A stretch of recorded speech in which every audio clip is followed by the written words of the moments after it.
بعض لوگ مظلومیت بیان کرنے کے لیے جھوٹ کا سہارا لیتے ہیں کہ امام حسین نے یہ بھی کہا کہ مجھے یمن جانے دو، مجھے ہندوستان جانے دو، مجھے فلان جگہ جانے دو۔ امام حسین کو اپنی جان پیاری تھی۔ جس کو دین کے مقابلے میں اپنی جان پیاری ہو وہ حسین ہو ہی نہیں سکتا۔ حسین ہے وہ شخص اور شخصیت جو اپنا پورا کنبہ مٹا کر دین کے لیے سجدے شکر بجا لائے اور کہے خدایا اس نعمت پر تیرا شکر کہ میں نے تیرے دین کو بچایا ہے۔ یہ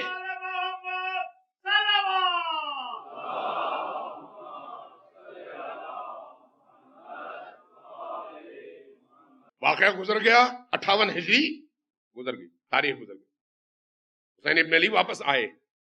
اس کا مطلب یہ ہے کہ ذہنی طور پر بھی تیار ہیں اور شعوری طور پر بھی تیار ہیں۔ اب ذرا دیکھیے خود مدینہ میں کوئی آتا ہے کہتا ہے کہ اے ابا عبداللہ الحسین، آپ جب جانا ہی چاہتے ہیں پہلے تو روکتے ہیں کہ آپ جائیں نہیں، کہتے ہیں نہیں میرا جانا ضروری ہے اس لیے کہ دین کی بقا کا مسئلہ ہے۔ کہتے ہیں اگر ایسا ہے تو پھر آپ بچوں کو لے کر نہ جائیں۔ بچوں کو لے کر کیوں نہ جائیں؟ اس لیے کہ آپ تو شہید ہو جائیں گے، بچے رول جائیں گے۔ حسین مسکراتے ہیں، فرماتے ہیں تمہیں نہیں پتا میں کیوں یہ کام کر رہا ہوں۔ حسین ابن علی انتخاب کس کا کرتے ہیں؟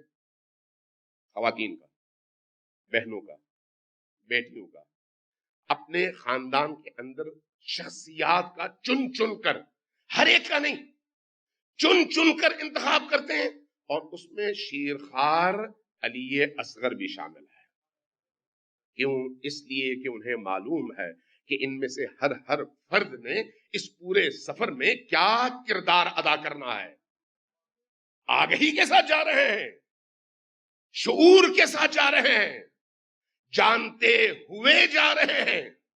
اس لیے جب آپ مدینہ سے نکلنے لگتے ہیں، آپ دیکھیے آپ ایک وصیت لکھتے ہیں اور محمد ابن حنفیہ کے سپرد کر دیتے ہیں۔ تمام مورخین نے اور محدثین نے وہ خط نقل کیا ہے، تمام کتابوں میں موجود ہے، شیعہ سنی سب میں موجود ہے۔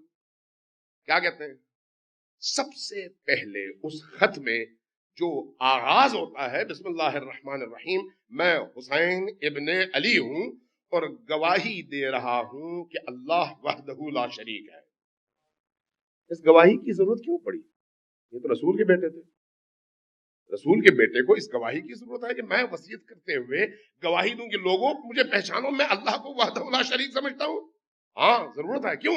اس لیے کہ حسین کو معلوم ہے کہ جو لوگ بعد میں اس کو دو شہزادوں کی جنگ قرار دیں گے وہ کہیں گے حسین تو نماز بھی نہیں پڑھتے تھے، جس طرح سے علی ابن ابی طالب کے حوالے سے ہوا، جس طرح سے اہل البیت کو معاشرے سے کاٹنے کے لیے بادشاہوں نے انجام دیا۔ اس لیے معلوم تھا کہ بعد میں کس طرح کے واقعات ہونے ہیں اور کس طرح کی کوششیں ہوں گی، لہذا ان کوششوں کا سد باب پہلے دن سے کیا ہے۔ اس لیے جب آغاز فرمایا وصیت کا تو اس وصیت کے آغاز ہی میں سب سے پہلی گواہی میں وحدہ لا شریک کی گواہی دیتا ہوں کہ اللہ ایک ہے۔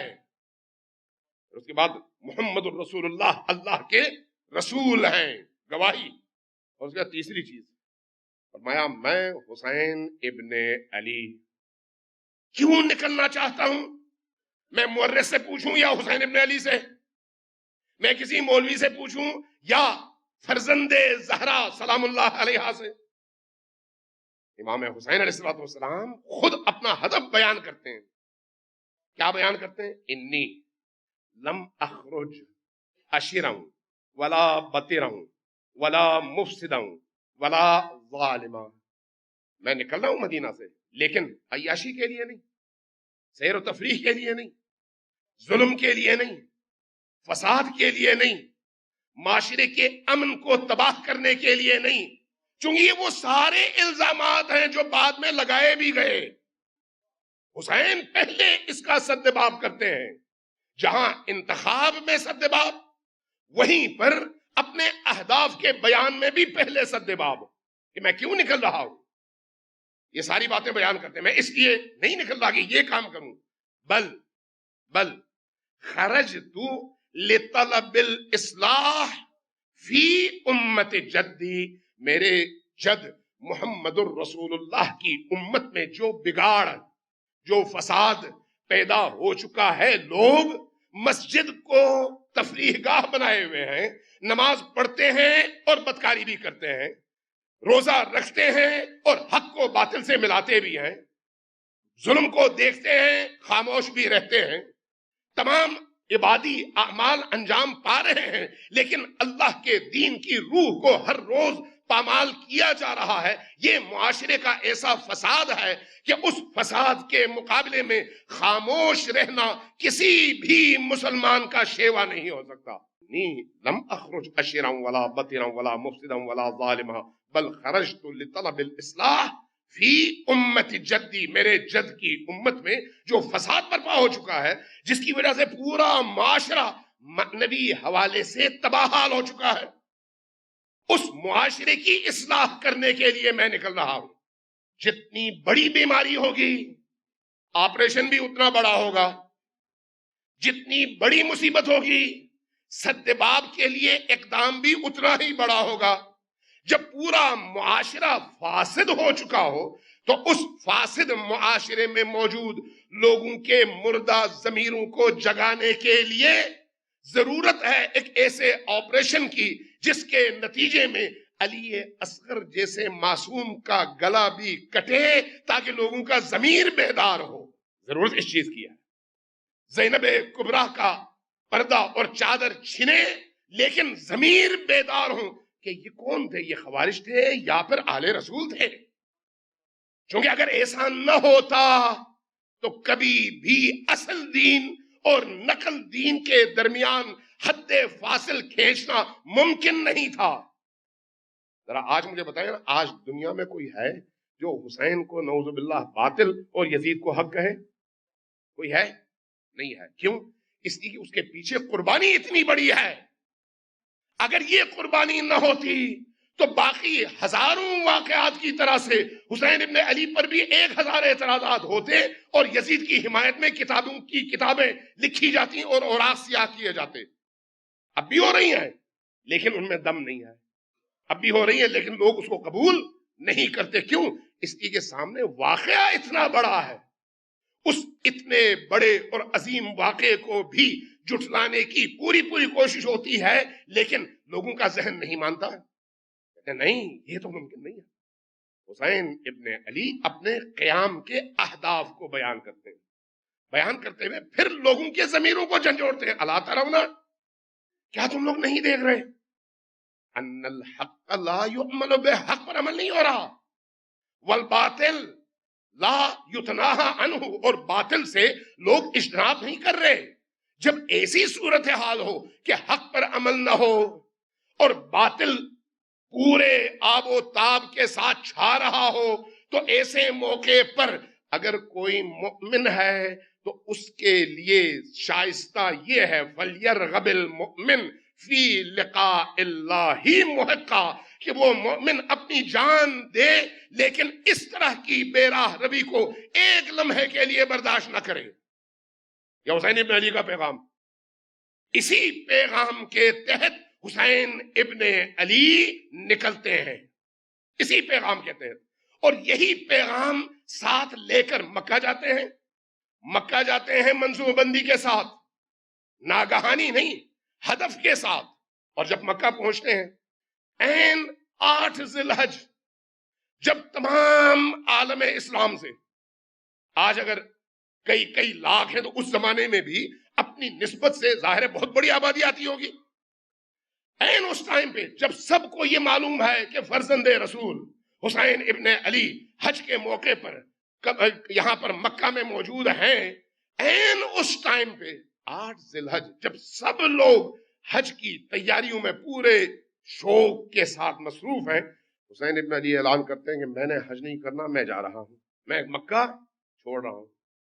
اگرچہ فقہی طور پر ظاہر ہے پہلے امام حسین پہلے حج کر چکے ہیں اس لیے ان پر فرض نہیں آئے، اب یہ حج جو ہے مستحب ہے، اس لیے وہ اس مستحب حج کو عمرے میں تبدیل کرتے ہیں نیت سے اور اس کے بعد نکل آتے ہیں۔ لیکن دنیا کو ایک میسج دے رہے ہیں، وہ حج جس میں دین کی بقا نہ ہو حسین کو منظور نہیں ہے. حسین اس حج کی طرف پشت کرتے ہیں جہاں پر ظلم ہو لیکن حاجی خاموش رہے. کیونکہ حاجی جب آتا ہے مینا کی سرزمین میں جو کچھ وہ اعمال انجام دیتا ہے ان میں آخری عمل کیا ہے؟ شیاطین کو پتھر مارنا. شیاطین کو پتھر مارتے ہیں 3 بڑے پتھر کے بنے ہوئے شیاطین. یہ کیا ہے؟ ان پتھروں کا قصور کیا ہے؟ پہلے گڑا تھا، بعد میں ستون بنا، اب جو ہے بڑی بڑی دیواریں بن گئی اور پھر ان دیواروں پر بھی منزلیں چڑھ گئی ہیں اور کئی منزلوں کی دیواریں. ان دیواروں کا قصور کیا ہے؟ کیا ایک عاقل آدمی، سمجھدار آدمی اس بات کو نہیں سمجھتا کہ یہ علامت ہے کہ جب تم اسلامی معاشرے میں جیو تو ہر شیطان کے مقابلے میں کھڑے ہو جاؤ اور شیطان کو پتھر مارو اور رحمان کے سائے میں آ جاؤ. کیا اس چیز کی علامت نہیں ہے؟ چونکہ تمام عبادات جہاں اس کی ایک ظاہری حیت اور شکل ہے وہیں پر اس کی ایک روح ہے، اس کا ایک پیغام ہے، اور وہ پیغام اصلاح نفس بھی ہے اور اصلاح معاشرہ بھی ہے. لہذا جب آپ نماز پڑھتے ہیں اس میں بھی یہی ہے، روزہ رکھتے ہیں اس میں بھی یہی ہے، حج کرتے ہیں اس میں بھی یہی ہے، باقی اعمال انجام دیتے ہیں اس میں بھی یہی ہے، حتیٰ حضرت ابراہیم کی قربانی کی سنت ادا کرتے ہیں اس میں بھی یہی ہے. جب تک وہ روح نہ ہو اس عمل کی کوئی حیثیت نہیں ہے. وہ عمل صرف بظاہر عمل ہے. اس لیے کل میں نے روایت بھی پڑھی تھی آپ کے سامنے کہ ایک شخص اگر اس روح سے بے بہرہ لا تعلق ہو کر 8 کروڑ سال عبادت کرے اس کی عبادت کی ایک ذرہ برابر قیمت اللہ کی بارگاہ میں نہیں ہے. صلوات بھیجیے بر محمد و آل محمد.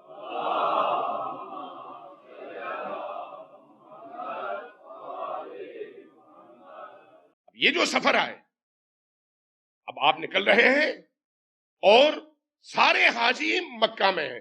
یہ خود سفر کیا ہے؟ یہ حج کے بعد 2 دن بعد نکلتے تو کیا قیامت آتی؟ سوال ہے یعنی 2 دن بعد نکلتے کیوں نکلے 2 دن پہلے؟ تاکہ بتا سکیں کہ ان سب مسلمان حاجیوں اور احرام میں ملبوس مختلف علاقوں سے آئے ہوئے مسلمانوں کے ذہن میں ایک سوال پیدا ہو کہ بھئی فرزند رسول نے حج کو ترک کیوں کیا اور عراق کی طرف نکلے کیوں؟ بہت بڑا سوال. بول انٹرٹینمنٹ کے شوز دیکھنے کے لیے ہمارے چینل کو سبسکرائب کریں اور بیل آئیکن پر کلک کرنا نہ بھولیں.